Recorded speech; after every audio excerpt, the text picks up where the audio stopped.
Mga ka-idol, showbiz update naman tayo mga ka-idol. Pag-uusapan natin ngayon ang super trending ngayon sa social media. Walang iba kundi ang Ponin. Pinaka-favorite ng lahat ng mga fans. Ang Ponin, ang love team nila ni Janine Gutierrez at Paolo Abilino. Kung tawagin ay Ponin couple.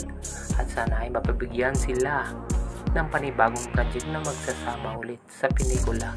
Kasi nakakilig talaga ang dalawa.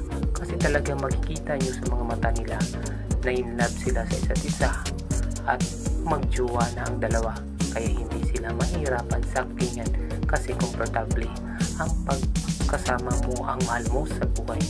At sana po ay mapagbigyan sila ulit ng project na magsasama silang dalawa. So yun lang po mga Kabinido TV at salamat po sa panunod. Salamat.